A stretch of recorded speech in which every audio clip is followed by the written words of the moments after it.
Please can you remind me if you'll be so kind, staring out into space, asking God to hear my case, trying to think of all things past. How long will my memory last? The purple angel, purple angel, purple angel, you're next to me.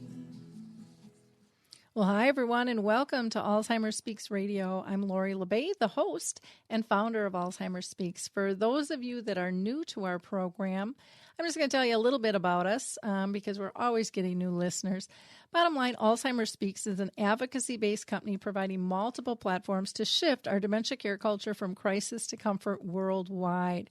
And we believe that by joining forces and sharing knowledge and just having these everyday conversations about life with dementia, that we're going to be able to help remove the stigmas attached to memory loss and help those who are diagnosed as well as those caring for others with dementia continue to live with purpose and feel fulfilled in their journey here.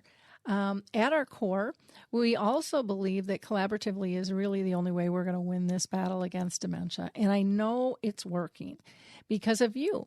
All of your likes and clicks and shares have just had such a huge impact on raising Alzheimer's Speaks profile. When you like our program, when you like one of our blog posts, one of our YouTube videos, one of our radio shows, and you push that out to your Twitter tribe, your Facebook friends, your LinkedIn colleagues, your Pinterest people, you are allowing the world to get more information on Alzheimer's, dementia, and caregiving. And when you do that, you allow people to feel a little bit more comfortable that this is kind of the new norm out there and that it's okay to reach out for support and information. And through your likes and clicks and shares, you made Alzheimer's Speaks the #1 influencer online, according to ShareCare and Dr. Oz. So I really thank you all so much for your help in raising awareness and sharing knowledge. We are so powerful when we work together. So again, thank you so much, and I hope that you will continue to share information with people you know as well. I'd also like to invite you to be a guest on the show. We believe that everybody's voice is important to hear. So maybe you're diagnosed with dementia. Maybe you're thinking you have dementia, but you haven't gotten diagnosed yet, or that you're caring for a loved one or a friend. You might be a professional who provides services. Maybe you've written a book, a song, done a video or a film. Maybe you're a researcher. We like to hear from everybody because, again, sharing knowledge is extremely powerful. And it just, I think, calms us to know that we're not alone in this journey. And knowing that everybody has an angle, everybody has a passion, everybody has a hobby that can make a difference if they so choose to do that. So, give me a jingle. You can shoot me an email or call me. Just go to alzheimersspeaks.com and click on the big contact button and reach out to me. I'd love to have a conversation. Now, before I go and introduce our guest today, who I'm very excited to have with us, I do want to just give you a couple of some information on a couple of companies that have some great trial offers out there for you. One is called FreshBooks, and if you're like me, you need somebody to do your invoicing and kind of manage your expenses. FreshBooks is a great way to go ahead and do that, and you can get a 30-day free trial. Just go to www.gofreshbooks.com/alive. That's gofreshbooks.com/alive. Another 30-day trial opportunity for you is with Audible, where you can get audiobooks to download, again, for 30 days. And for that, just go to audibletrial.com/social. That's audibletrial.com/social. And they have a ton of books that you can check out. Now, today we are really lucky to have with us Patricia Conoway, and she is the author of a book called Listening with My Eyes. She has a BA in psychology, a master's in international management, and she has worked in ad agencies in New York and Australia before achieving her lifelong dream, and I love this dream, of having a ranch with horses in her backyard in New Mexico, where she now has lived for 23 years. Currently, Patricia teaches horsemanship and volunteers with the local horse shelter, and she does a therapeutic riding also in Santa Fe. This is an incredible story, and I was introduced to her through Dr. Jutta Ludwig, who have done a lot of work with regarding the memory cafes and Alzheimer's cafes, and she's just kind of a mover and shaker there in New Mexico. And so I just feel indebted for her introduction to Patricia. What we're going to find out regarding Patricia's book is it really tells of kind of a dual struggle with her mom's decline due to dementia and struggles with care facilities at the same time. And she's going through this slow process of learning her horse's body language. And the horse's name is Dream, and this horse teaches Patricia communication by watching and listening, which is such a wonderful way to learn, and it translates into how to deal with somebody with dementia. So I'm really looking forward to this conversation that we're going to have today. So welcome, Patricia. Thank you so much. It is an honor to be with you today. So thank you for having me on the show. Well, I'm looking forward to this conversation. Let's start out with, what does the title of your book mean to you? Listening with My Eyes. Well, how I came to write the book was I found myself on this dual journey with trying to communicate with my horse Dream, who was 6 years old when I bought her and had been drugged for when I rode her and drugged for the trailer ride home. And so when the drugs wore off, I realized that she had been fairly severely abused. And my options were to either put her down or to try to understand her means of communication. And so I went to professionals and I started to learn how to pay attention to a horse's body language. Then when I had to kidnap my parents and bring them to New Mexico and put them both in assisted care, I discovered my mother was soon afterwards lost her ability to speak due to the Alzheimer's that she was probably in the 4th stage of.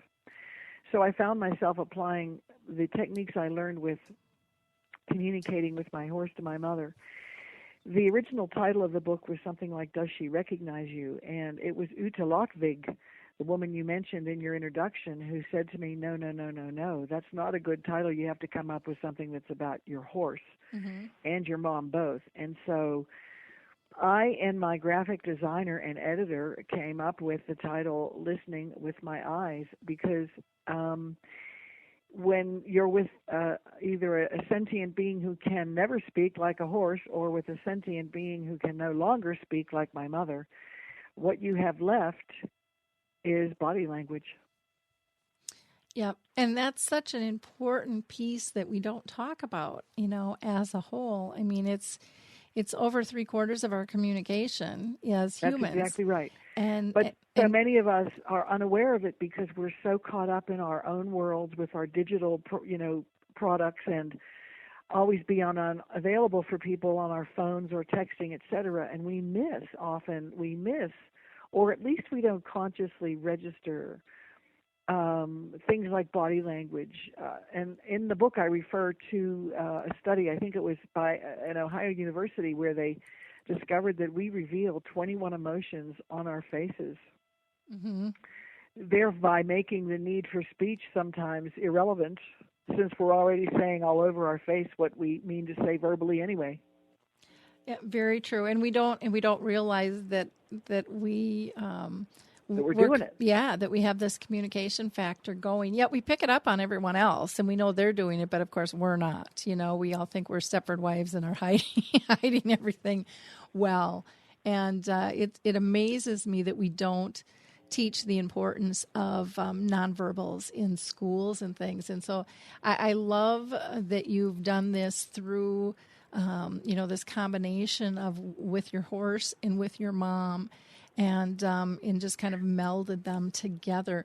Thank you. I feel compelled to to interject this. Sorry for interrupting, but I wanted to interject too that what was my horse also taught me that really comes way before the nonverbal communication is, and it was huge for me. She taught me to be present and in the moment, because animals are only ever in the moment.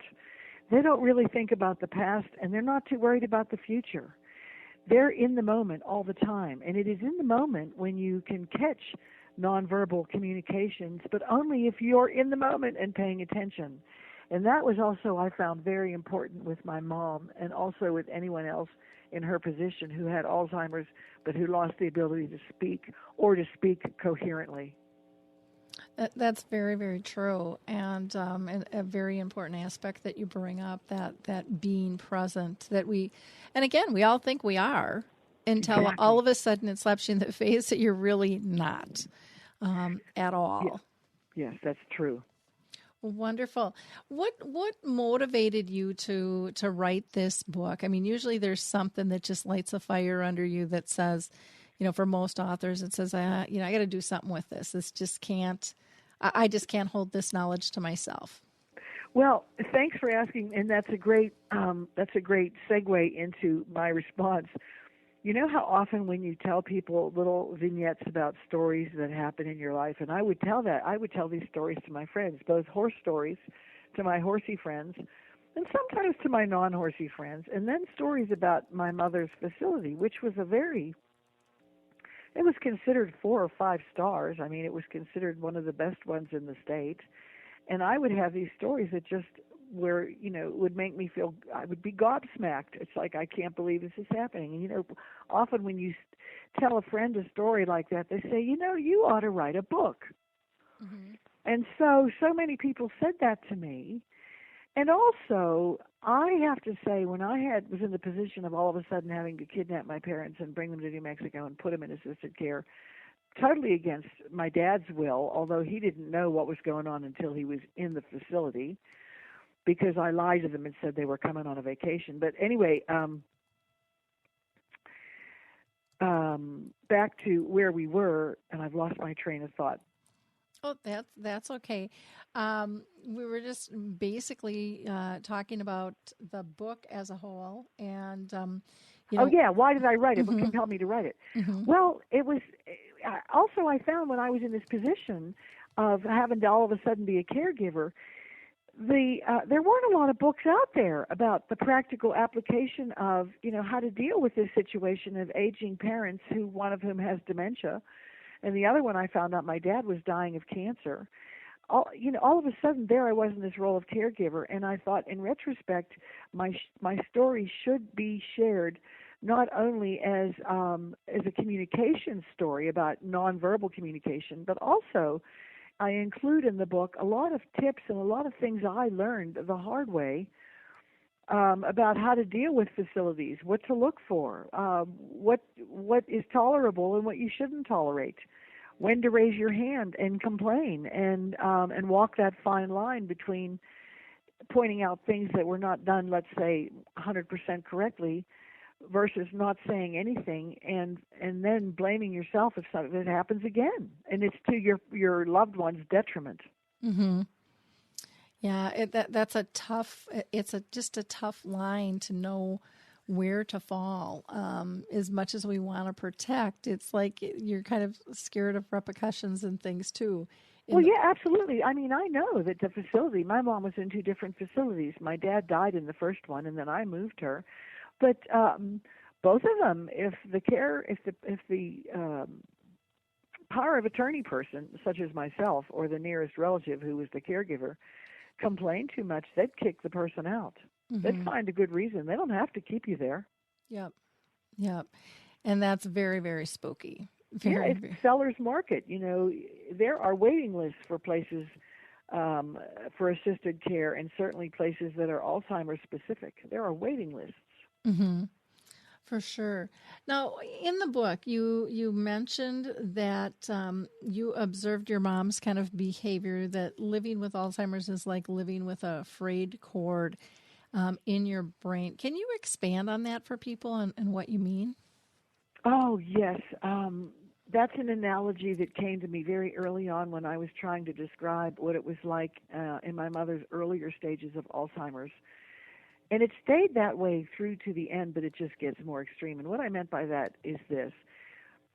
In the book, I mentioned that the memory of a person is the equivalent of a frayed electrical cord. In other words, sometimes if you have a frayed cord that's not quite 100% working, but you plug it in and you turn your lamp on, the light goes on, and it stays on for hours, and the frayed cord doesn't affect it.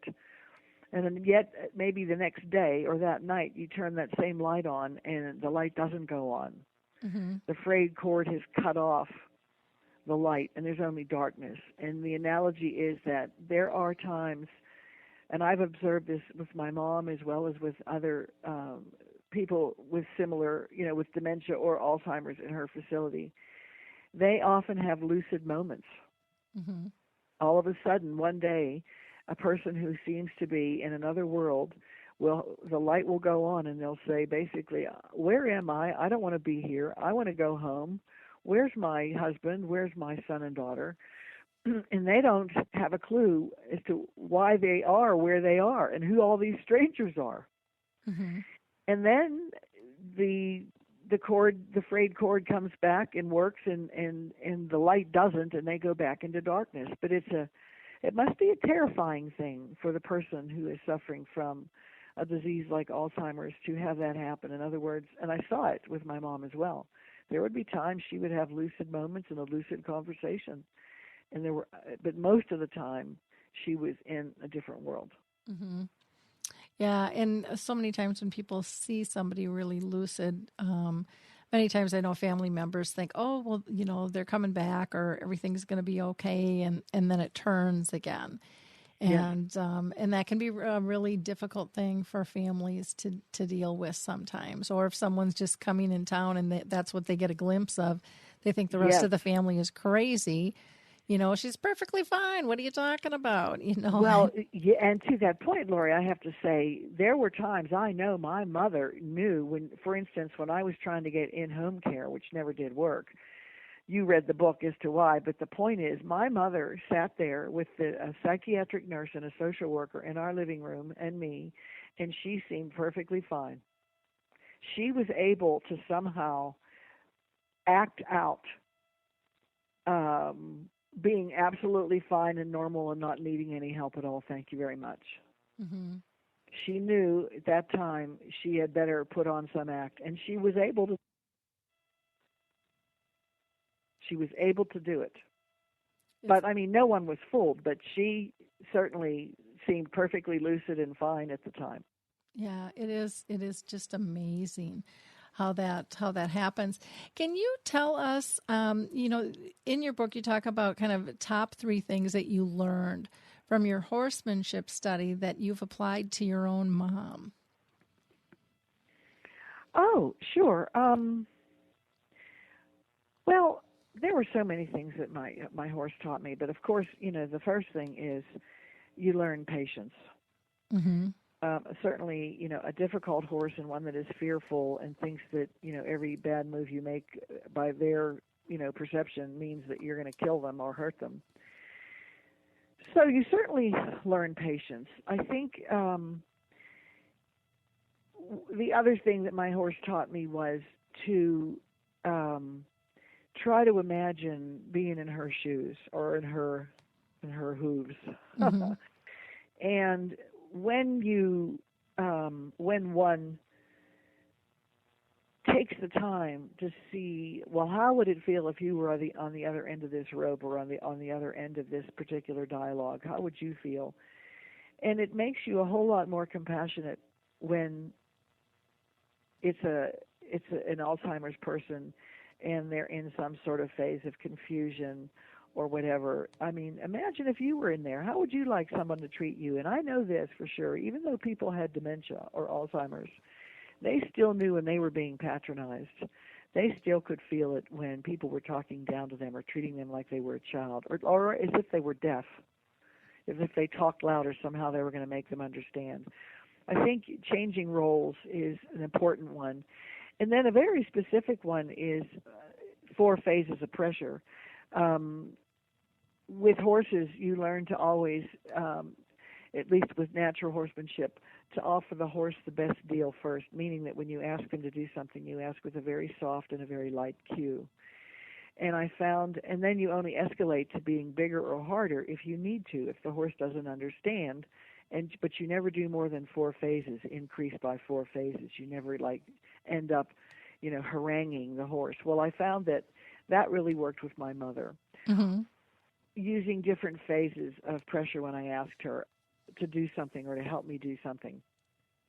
And of course, a really important part of that is if you see even the slightest try, a shift in weight, a softening of the eye, whether it's a human or a horse, an attempt to do what you're asking, you reward that try. You don't ignore it and act like, well, that was what you were supposed to do, so I'm not going to acknowledge that. You acknowledge that try, and you say, thanks so much for trying. Let's do that again. That's exactly what I wanted you to do.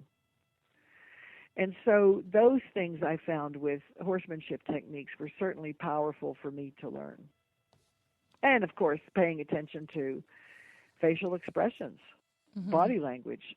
Facial expressions with my mother were huge in terms of me understanding if she was uncomfortable, maybe that meant she needed a diaper change, or if she was happy to see me, or if there was something bothering her and she had a frown.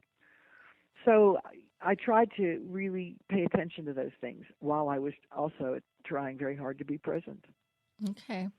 Well, that makes a lot of sense. Now, I have a friend who does some therapy with horses, and she talks about, and there's one picture of you where you're just, actually on the cover of the book, where, you're just leaning into the horse and just being present, and you look at the eyes of the horse, and she talks about how they can just take energy from us that might be negative and just bring us this calmness. And is that anything that you have dealt with or felt in terms of being with your horse? Absolutely. And I'm a volunteer for therapeutic riding, and I have seen not humans transform for sure, but it's fascinating to me, and never ever ceases to be fascinating. Every time I see it with a different person, no matter what their compromised ability might be, whether it's a quadriplegic or an autistic child. It is amazing when they get on a horse how they change. I've seen people utter very clear sentences when they couldn't speak before they got on the horse. So it's a transformative thing for humans. But the other thing that's transformative is you see a real difference in the horse. And I hope this answers your question, but horses know when they have someone who is in any way compromised on their back, and they behave differently. And they behave as though they're very, very conscious of having precious cargo. And they're super, they try very hard to keep their balance. They try very hard to do what you're telling them. And they act very, very aware that there is someone on their back who needs their help. And they respond accordingly. Does that answer the question? Yeah, I think that does. I just think that there's so many levels of connection that sometimes we don't realize the intimacy if it's with an animal or another human. Absolutely. And I should mention one other thing that's also fascinating about horses that I learned in spades, and that also is true of humans. The attitude and the energy with which the handler or the human approaches a horse is absolutely key to a successful dialogue. In other words, if a human is in a bad mood or just had a fight with their spouse, or just had something awful happen, or has a headache or whatever, had a bad day, and they want to go and be with the horse, that's the worst thing they can do. Because the horse will often mirror that. The horse senses anger or a bad mood, and they will mirror that. And what the human will have done is create a situation where he may as well just forget about it and walk away and start again tomorrow, because the horse will pick up that negative energy. Mm-hmm. And conversely, if you're in a great mood and you're happy and your tone and your voice and your body language show that, the horse will show that they're so happy that you're there. Now, if you think about that, that's not so different than human interactions. Whether we're, again, on a conscious level aware of it, if someone's in a bad mood and they approach us, you immediately feel that. You might not be able to identify it, and sometimes you personalize it. You think, did I do something to offend this person? Mm-hmm. It never has anything to do with you, but you certainly feel that. The best I can describe it is that attitude or that energy that either you find offensive or you reflect back. Mm-hmm. So horses are great trainers in that sense as well, I think. Okay. Well, that's good to know for people. What advice can you share with caregivers, especially those who are caring for someone who, has lost their verbal skills at this point? Are there some specific things that you want to share that you haven't so far? Not really. I would pretty much go back to the same things about really shut off your cell phones. Take away all distracting things when you go to visit your loved one or you're spending time with that loved one, and be absolutely 110% present and there for them. One of the things that I should have mentioned earlier that I absolutely learned from my horse is, and it's a good piece of advice for anybody dealing with Alzheimer's patients, certainly those who in the earlier stages often display a lot of anger, mm-hmm. or frustration, and they lash out sometimes at the people who are trying their hardest to help them. One of the things, another very important thing my horse taught me was never engage. Mm-hmm. And that's kind of tied into the attitude thing and your energy thing. In other words, when your loved one who has dementia or Alzheimer's displays anger or lashes out, the worst thing to do is to engage, get in a fight, or in any way, shape, or form match that anger. The best thing to do is, like you would do with a 2-year-old child, divert them, mm-hmm. change the subject, change directions, do something that is totally different than what you were doing 30 seconds ago. Engaging when someone is looking for a fight or someone to unleash their frustration or their anger on never is a productive way to proceed. My horse taught me that in spades, and I discovered that I used that with my mom when she would get angry and lash out, and I used it in my everyday business dealings. If people were having a bad day and wanted to engage in some way, shape, or form, I would simply say, as I would say to my mom, we're not going to do that right now. How about we do this? And I would, change the conversation, divert the direction of where we were going, because engaging and allowing things to escalate is never productive. Mm-hmm. Yep. And that's something that we don't do very well, is let go. No, we humans have a problem with that. Yeah.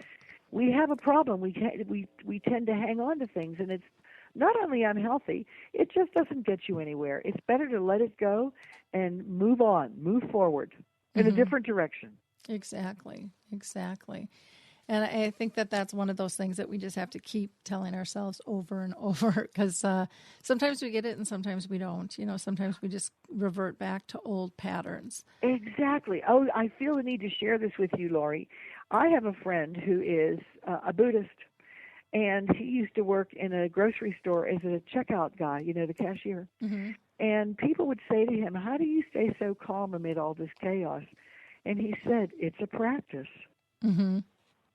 He practiced meditation. He practiced not allowing his emotions to get the better of him. It was a practice. It's not something that we do just easily or automatically. It's a practice, and we need to work at it. And that's, again, going back to being present. When you are present and when you're in that moment, you can make a choice as to whether or not you're going to allow a situation to escalate or whether you will not. And if you don't participate in it, you can't allow it to escalate. Yep. Very, very true. Very, very true. But and most of us won't practice. We'll try it here or there, and that's about it. But hopefully, those listening to this broadcast will at least maybe get a little boost and a reminder to try to practice it and just be more present. And if that's all we achieve with this, that would be great. Yeah, because it is not. It's just not easy to be present in this fast-paced world. Especially when we're we're taught to be in control, and control is really, I think, taught to us in a wrong format. Being you're in much more control when you're present, but we're not. That's absolutely true. That's absolutely true. At least you can control yourself. You can't control everyone around you, and you can't control situations, but at least you can control yourself. Yeah, you can get a better read of how to react to others and yourself in terms of what's important and what's not. Exactly, and what's worth your energy and what isn't. Exactly.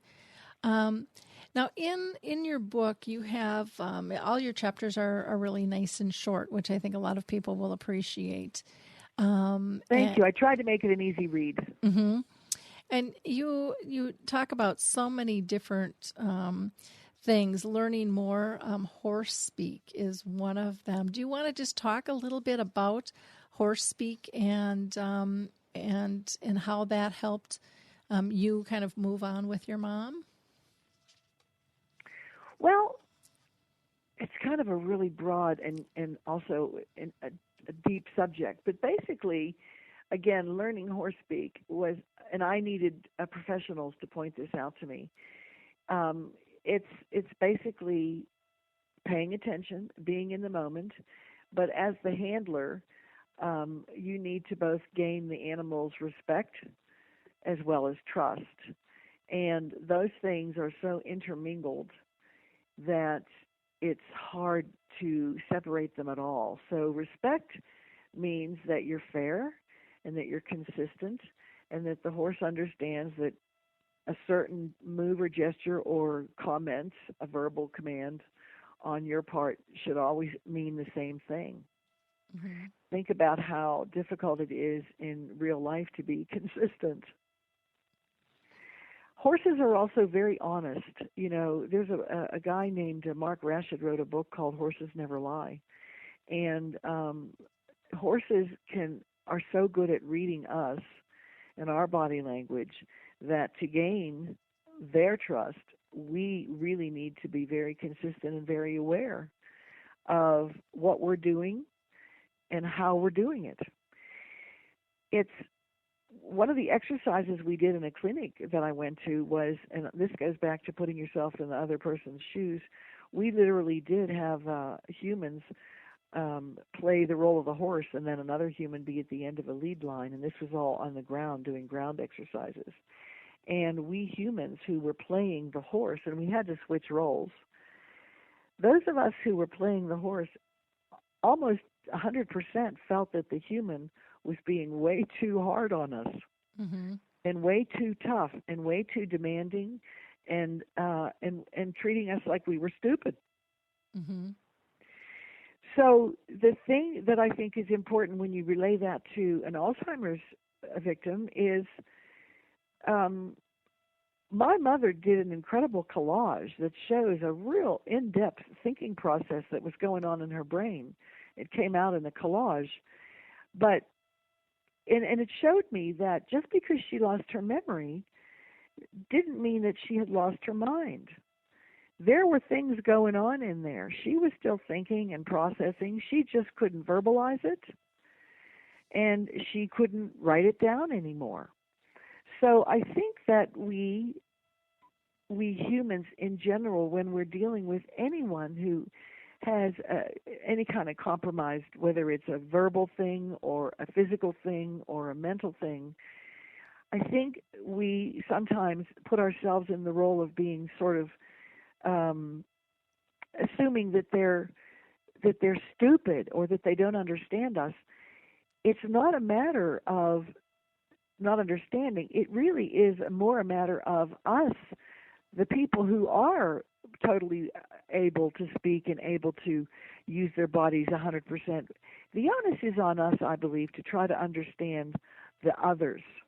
It is not their job to try to accommodate us. We should be the ones who are alert enough and present enough and care enough to try to communicate with other sentient beings in the best way they know how to communicate. Mm-hmm. Does that make sense? Yeah, I think it definitely does. One of the other things in your book that I wanted you to talk about was you've got a chapter here in chapter 25, Mom's Teeth. Mom's teeth, yes. And then you also have a chapter on the emergency room visits, and I'd love for you to talk about both of those if you wouldn't mind. Well, the first thing was with Mom's teeth, she had fallen into such a pit with her Alzheimer's that she no longer took care of her teeth. And so her teeth started to literally rot, and some of them just fell out. And at one stage, I finally took her, and her breath was smelling really bad. And so I took her to my dentist, and he said it was beyond his area of expertise, and I had to take her to a surgeon, and he pulled 17 teeth. Mm. And she was so little and frail at that stage, and it just broke my heart to see her after losing 17 teeth. But anyway, it was better for her. It was healthier. But then she needed to have her food pureed. And that worked generally well until I noticed one day that the blender was broken and there was someone in the kitchen trying to mash my mother's food with a fork. And when I asked when there would be a new blender, I was told when the next food truck would arrive, and that was another 2 weeks. And I basically silently hit the ceiling and then said very calmly, so what happens if someone ends up in the ER because they've choked because they can't chew their food properly and it's not pureed? And the very next day there was a blender. Mm-hmm. So I think, thanks for asking that question. I think that's a good illustration of how a caregiver really needs to step up to the plate in that instance and point out that by not doing something that is clearly needed by one or a few, my mother wasn't the only person there with no teeth. There were 2 or 3. But by not doing the right thing and by being cavalier about it, you're putting literally someone's life at risk. Mm-hmm. And you need to pick your battles carefully, but you need to also make it known that if a facility isn't doing right by your parent or your loved one in any way, shape, or form, you need to raise the level of attention to that issue. Yep. And that can be a really uncomfortable thing for people to do sometimes because... Very, very uncomfortable. But very necessary. Absolutely. For people to do. And what was the other... I was talking about the teeth and then the emergency room. The visits. Emergency room visits. Well, my mother ended up in the emergency room towards the end of her life twice a year. And that was probably 3 years in a row that happened, to at least 3 years, maybe more. And most of the visits were for her, quote-unquote, falling. Now, she couldn't walk unaided, so it really meant that someone dropped her every time she, quote-unquote, fell. Mm-hmm. And she ended up in the ER every single time from falling. Once she had to get 8 stitches in her temple because she hit the corner of a wall. Mm. And then another couple of times she ended up in the ER due to UTIs. Urinary tract infections, which are not uncommon in the elderly in general, especially women, but men get them too. And that's because they don't drink enough water. And that's really a tough thing to try to get someone to drink water if they really don't want to. So a lot of elderly, and this is good for people to know out there who are caregivers, a lot of times they're dehydrated. And then they don't drink water, and then they get a UTI, and then they end up in the hospital. Mm-hmm. Also, I found sometimes staff in hospitals to, and I'm glad you asked this question because I'll relay this particular experience, to be, competent but in kind of a narrow field of vision way. And there was once my mom ended up in the emergency room, and I think it was, that time she had a lower GI bleed. Again, you caregivers out there, be aware that giving your loved one an aspirin a day may sound like a good idea if they have any kind of heart issues. But my mother was given a half of a child's aspirin once a day, and it caused her to have a lower GI bleed, which meant that she was bleeding from every orifice but her ears. Mm. And she was rushed to the hospital, pale, etc. And she also, not surprisingly, had a UTI on top of the GI bleed. Mm-hmm. So she was laying there in the emergency room, and when I arrived, a nurse had just turned her, I think, on her side or flipped her or something and said, "Oh, your mother's stabilized, and she just was, intravenously hydrated, and so she's fine with the hydration." And I looked at my mother, and her lips were cracked. She had blood on her tongue and the roof of her mouth. And she looked miserable. She looked thirsty. Mm. So I wiped the blood off her lips and her tongue and the roof of her mouth, and I asked another nurse for water and a straw because my mom couldn't drink without a straw. And she drank down a 10-ounce glass of water in about 2.5 seconds. So the lesson there for me was, and this is also a very big lesson throughout the book that I write about, trust your instincts. When you're working with horses, for instance, you develop what professionals call a feel.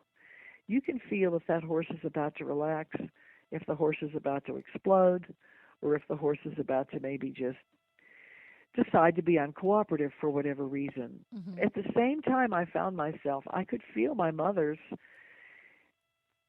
whatever you call it, the way she was feeling. And when I looked at her, she just looked miserable, and I thought, this woman needs a glass of water. And I ignored the nurse who said, she's just fine, doesn't need any hydration.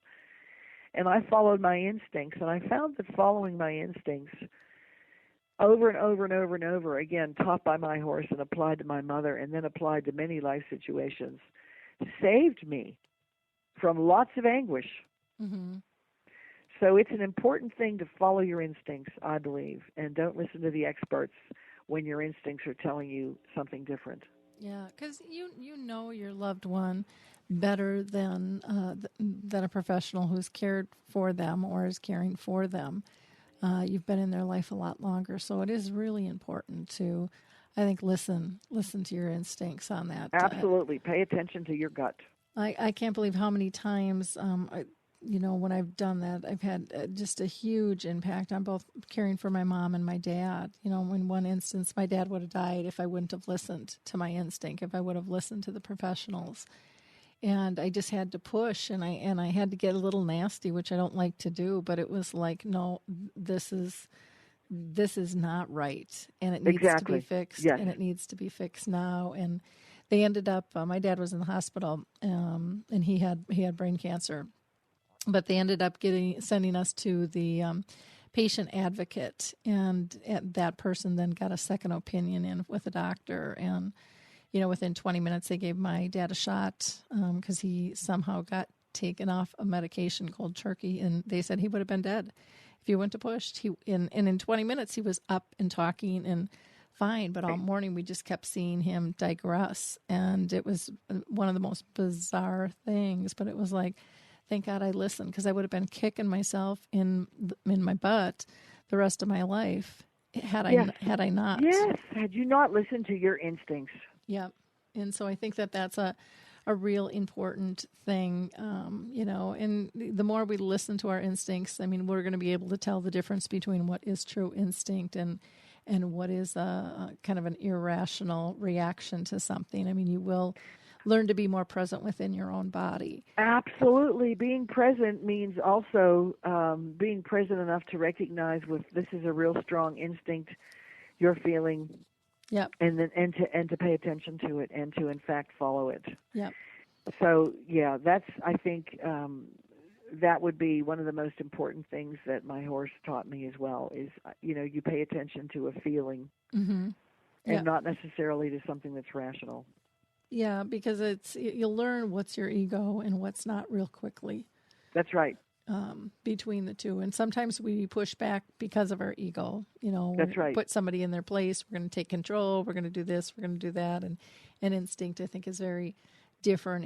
It really is concern for something specific that needs to be changed. And it's not out to hurt anybody or put anybody down. It's just for betterment and things there. So one of the other questions I wanted to ask you was, what do you think is really the most important thing that family members or those who are caring for someone with dementia, what do they need to know when they're dealing with someone who is diagnosed with dementia or Alzheimer's? Oh, boy. Well, there's a lot more information now available than there was when I had to kidnap my mom and dad and bring them to New Mexico. What do they need to know? I think reading a book like mine will certainly help them in terms of if they need to make a decision about assisted care, in-home care, or putting their parents in a facility. I think that it is imperative that anyone in the position of caregiver or a potential caregiver should find out about what the stages of, first of all, have their loved one diagnosed. They have to get them diagnosed and find out if they have some kind of dementia. And I think there are more than 50 kinds of dementia. So not every kind is Alzheimer's, and Alzheimer's is a very specific type of dementia. So first of all, determining what it is that your loved one might have and the root cause of it will dictate. There can be some treatments, I would think, for some types of dementia, but there is no cure for Alzheimer's. Basically, and just educating yourself, I think, in any way, shape, or form that isn't too painful or onerous for the caregiver, going to support groups, attending functions for Alzheimer's. If they need to, visit varying types of homes, ask friends and neighbors and relatives who are or have been in the situation, what they would recommend. At the end of the day, though, after doing all your research and homework, like, for instance, I did research after my mom was past level 4 of Alzheimer's, and I was way, way in the trenches with it. But knowing what to expect and how to deal with it is empowering. Mm-hmm. It's empowering, and then you are less reliant on quote-unquote experts' opinions when you educate yourself. Yep.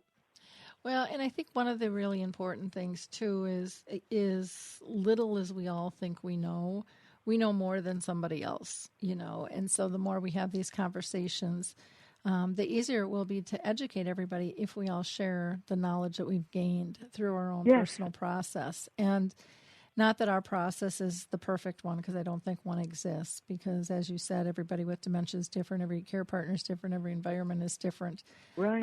But it does alleviate that sense of feeling alone and isolated and knowing that there are others who get it. Yes. And that's huge. It really is huge, and it is so comforting to know that you can have a conversation with someone who's already been there or is going through what you are about to go through, and know that there are lots of avenues to take to get support and help. And but I have to share this. I say this in the book, and I'll say it now as well. One thing you don't need to do if you have a friend or anyone you know who's dealing with dementia or Alzheimer's patients, don't buy them books on it. Have a coffee with them, unless you buy them my book, of course. No, but I mean, people started inundating me with books, and they were technical books, and they were not. I didn't want to have to read books about Alzheimer's after I'd been dealing with it all day long. Mm-hmm. So I shouldn't say that, because I've written a book about it that I meant to help people, but I also think that being a compassionate friend and going out to have a beer and a burger or a glass of wine over a salad is as important as just being somebody's friend and just letting them cry on your shoulder and just letting them vent sometimes about their frustrations as a caregiver is really pretty wonderful. Mm-hmm. I really appreciate my friends who did that for me. Yeah, it's, I mean, you really can't even put it into words what that No. support really means Right. to people. It's pretty spectacular. Well, Patricia, I really appreciate all the time that you've taken with us today. Is there any last thoughts that you'd like to share with our audience? I think that there was a book that I read that I thought was very powerful to me, and as you go through this journey called life as well as a journey as a caregiver, there's a book called The Four Agreements. Do you know it? Mm-hmm. Yep. And I think I'd like to end with that because we all need to be maybe reinforced in that area. And the first agreement is be impeccable with your word. Whether you're talking with someone who has dementia or whether you're talking with a coworker or your boss or a friend, always say what you mean and mean what you say and be civil about it. And it's really important when you're talking to Alzheimer's patients because they do recognize if they're being condescended to. Mm-hmm. The second agreement is don't take anything personally. And as a caregiver, when you go through that journey called being a caregiver, you're going to find yourself in some uncomfortable situations, and it's not about you, and you need to remember that. Mm-hmm. The third is don't make assumptions about anything or anybody. Inform yourself first. Don't make assumptions. And I could go on about that for hours, as you know, but I'll just go on to the fourth one, which is always do your best. I think as caregivers, we tend to make high demands on ourselves. We try to split ourselves too thin. We try to be everything to everybody, especially if you're a female. That's part of our female role. Mm-hmm.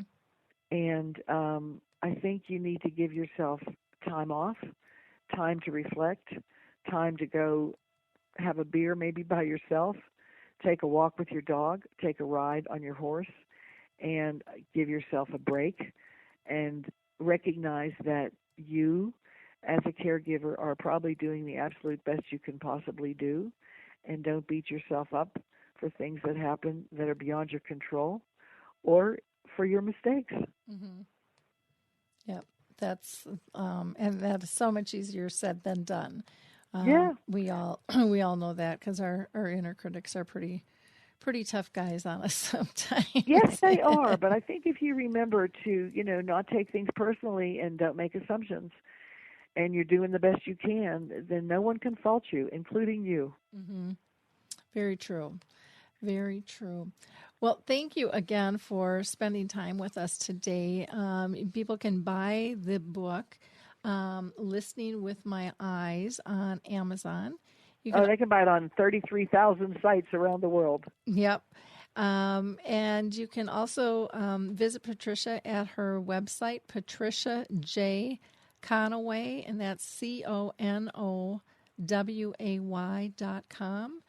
And you can also go out and like her Facebook page. If you put in Alzheimer's Guidebook, Listening with My Eyes, she'll pop right up, and she would love for you to share that with your colleagues and friends and family as well, I'm sure.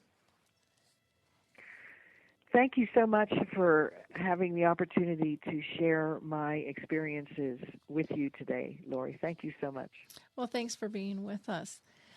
For those of you who haven't really toured the Alive and Social Network, you might want to check out some of our shows. We have Apples to Apples. It plays on Sunday at 6 p.m. with Scott and Drew Applebaum. They're a father and son team who discuss sports, and you'll be able to find out if Father always knows best. Some of our latest shows here on Alzheimer's Speaks, we talked with Catherine Harrison, who wrote a children's book in Nana's Garden. It's Weeds in Nana's Garden. We also had the Alzheimer's Orange County on with us talking about outreach and advocacy. They just broke away from the National Alzheimer's Association. And we had a 9-year-old Haley Richmond on talking about her new blog, Kids as Caregivers, and some of the projects she's involved with, and being assistant director to with Max Wallach with his puzzles that he distributes. So in Puzzles to Remember. Some upcoming shows we have. On the 14th, we'll have Tom and Karen Brenner on talking about Montessori techniques. On June 17th, we'll have Gary LeBlanc and Lisa Rodriguez with us talking about their new book. As far as Dementia Chats, which are the webinars that we do, which feature a panel of experts all diagnosed with dementia. Our last one talked about anger and dementia. It was a very interesting conversation. And our next session, anybody can join. They're free. Will be June 14th, starting at 11 Eastern, 10 Central, 9 Mountain, 8 Pacific, and 4 o'clock London time. We also were lucky enough to have with us on our Conscious Caring resource, which is a video interview that we do, Alon Caspi, who is a dementia behavioral specialist. And he also has a new hobby of wood carving. And he actually carved a brain, which is now on exhibit at the Cushing Center, the Cush Center at Yale University. And our next interview is going to be with Claire Webster from Canada, who is doing some exciting and helpful services for those dealing with dementia. Past blog posts that might be of interest, both are by people with dementia. Michael Ellenbogen wrote a great piece about called Include Us. And Brian LeBlanc from Florida wrote a piece called I Hate You. And you can just put those titles in the search bar up above, and they'll pop right up for you. But really incredible insights from those living with dementia. If you are dealing with somebody who you think might wander, one of the resources you may want to check out is called the Caregiver Alert Center. And it's a place that you can sign up to have a digital poster pulled together in case you need it. And within 10 minutes, they will have it disseminated to your buddy list and also to the police that you're working with on that. I think it's a well worth the investment. It's under $15, and if you go to alzheimerspeaks.com, just on the front page, on the right side, you'll see a banner where you can actually get a discount for that.